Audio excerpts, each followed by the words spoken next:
It's time to answer this question. I want to go to the Air Force and I'm a sneakerhead myself.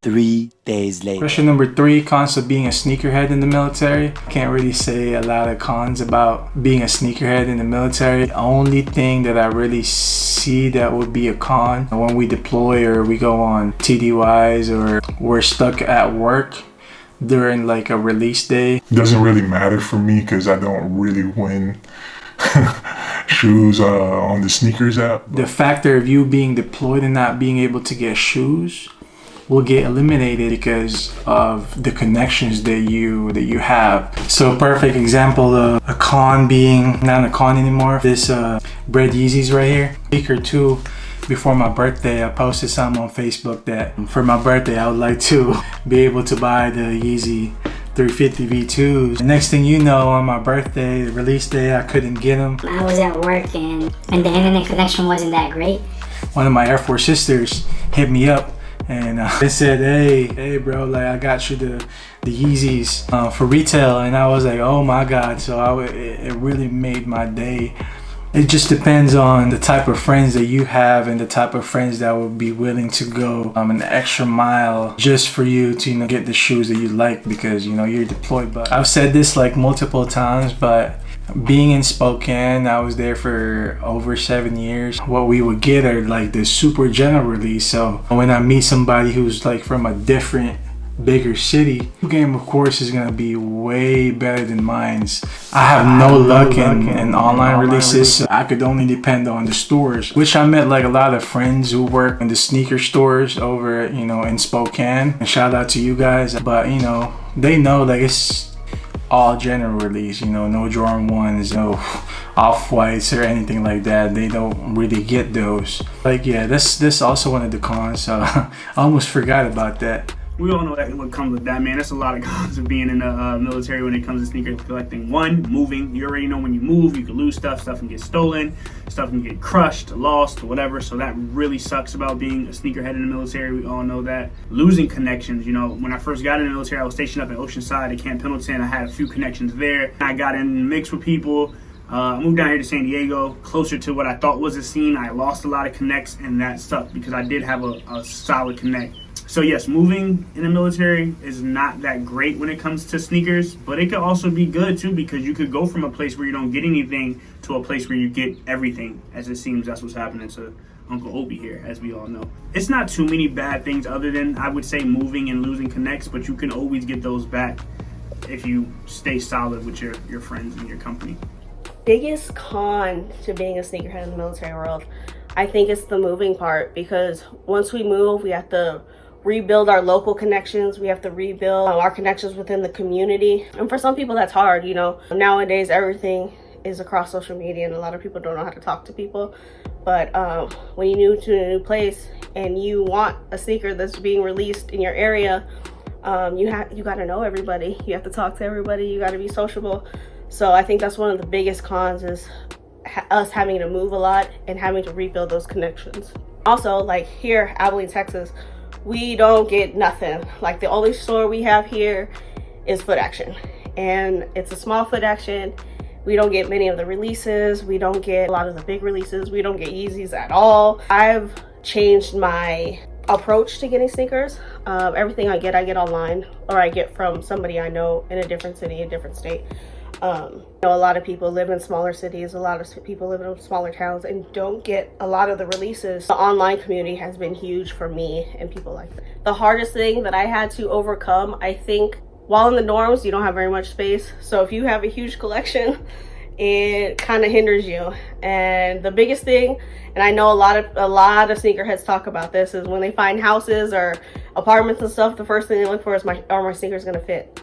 Am I going to be able to have a wall of sneakers inside my bedroom? Am I going to be able to have a sneaker room? Am I going to be able to have, you know what I mean? Like, I think that's the biggest thing that I've had to overcome, was finding a home that fit my sneakers. Cons of being in the military? Man. Mission. In all honesty, there's been plenty of releases and stuff that I've missed, trying to backwards plan so I could put in leave to go to to some location so I can camp for a sneaker or try to obtain, you know, and just taking that L, holding it, you know. Same thing with deployments or being TDY somewhere. Maybe you don't have access to the best internet. Of course, we all know how shambly, you know, green can be, and you know, it's supposed to be allocated bandwidth and all of that stuff for what they need to do. But I've taken plenty of L's, man. And, you know, I've paid resale for some pairs, of course, or just not being able to get the word out to somebody, you know, back stateside. You know, luckily, more times than not, I've gotten blessed for the retail love, you know, just off of the strength of what I've done for them before, or, you know, because they know I'm going to actually rock them on the toe and not turn around and resell them. Mission first always. And that's just what it is. That's what we signed up for. The shoe stuff and everything, it's a luxury, you know, it's a privilege to be able to have access to the stuff that we do at times. But yeah, I think that's the biggest con and probably the only con. Man, I got family back home in LA. They get, you know, this exclusive LA drop. They have like 20 million Foot Lockers or Foot Actions, Champ Sports, where they can enter raffles and hit on their next easy. But here we're kind of limited to, you know, the local European, German stores, and then hopefully we hit on base or online. So that's a big con. Just not having enough access as the people back home stateside. Like, I've deployed 3 times to the Middle East. So yeah. So when you deploy, you're not gonna get a lot through going to stores, but I mean, you could still try with raffles, or hopefully your homies hook you up. Pretty much say goodbye to sneakers for the next 6 to 9 months if you're deployed. Any advice that you'd like to give to future military sneakerheads, folks? My biggest advice that I would like to give is make those connections with people. Don't burn any bridges, because it's a small, if you join the Air Force, it's a small Air Force. So if you like try to scam somebody or try to do something like shady from selling shoes, don't do it. It's a small Air Force, it's a small military, so that's my biggest thing. And like I said, make those connections, because you never know when you're gonna need them, and they're gonna be able to help you out when you least expect it the most. What I would say to them honestly is make sure whatever friendship you build off this sneaker stuff, you maintain that, because a lot of people don't, and that's where things get rocky. So if you start off on a friendship and you involve sneakers, make sure you keep your friendship first before the sneakers. I got a good boy, shout out to my homie Barnes, my brother, we went on deployments, whatever. Me and him have both bought sneakers. He's actually hit both Travis Scott's, the 1s, he hit the 6s, and he knew I wanted both of those, but he sold them both, and I'm not butthurt about it or anything. Like, friends are friends and sneakers are sneakers. If somebody got to do their money thing, let them do their money thing. You know what I'm saying? That's just what it is. So make sure you maintain a solid base off of that, because I have lost friends over sneakers, and I think that is pitiful at the end of the day. It's all just merchandise and material. If you let the business chew you up like that and get you sideways, that's going to suck for you. You're going to lose a lot of good friends. Stay solid, stay 100. That's the best advice I can give you when it comes to this whole sneakerhead stuff in the military. And shout out to military sneakerheads. That's us. Holla. I think the biggest advice I can give anybody is the same advice I give my troops. Networking. Network. The more people you know, the more sneakers you can get.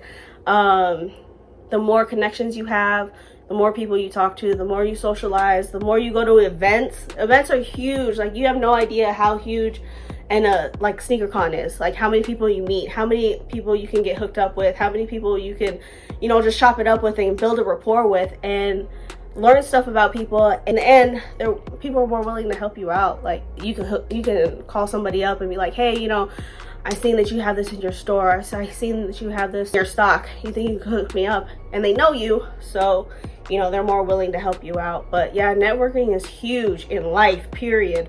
In your military career, in your sneaker career, all of that stuff. Network. I've made a lot of resources and connections being in, you know, from just people who share the same genuine love and you know, sense of fashion.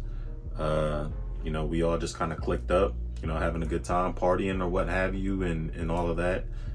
Sneaker releases, I mean, Germany, all over Europe, Japan, Korea, you know what I'm saying? Those are, of course, like some of the biggest spots, you know. had access to some exclusives and everything like that, and you know, still touch bases with everybody, make sure they're good, and pull up when I can.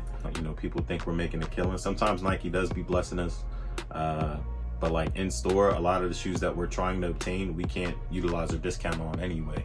But I would definitely say it's the networking aspect and having the opportunity to be overseas and connect with, you know, other cultures and other people looking from the outside in, alongside with, you know what I'm saying, our peers, you know, subordinates, what have you, you know, our fellow members in the service.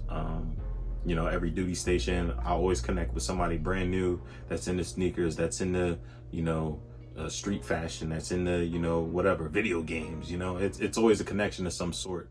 You guys thinking about joining the military, if you guys are into fashion or sneakers, it's a great opportunity. Number one thing I'd say is we get to travel a lot. We move from base to base. So Uncle Obi saw a little bit of that Korean street culture. I was stationed in Italy. I saw the fashion capital of the world, Milan, like with all the releases, with how they dress up, with all the exclusive sneakers that they get. Now here in Germany, you know, the different hype. Everybody's into runners, not only Jordan 1. So you get immersed to this different culture of not only sneakers but streetwear. It's great, you know. We could never just get that if we stayed back home. So it's good to be immersed and see everything. Yeah, what a time to be alive. What a time to be alive. What a time to be alive, man. For it's sure. the best job in the world, man. Hey, so you know, thank you, Uncle Sam. appreciate you, bro. All right, bro. Peace. Hope you guys like this video. If you haven't subscribed to the channel yet, please do so. If you like this video, man, make sure you guys hit that like button, the notification bell as well. I'm gonna see you guys on the next one. Uncle Obi out.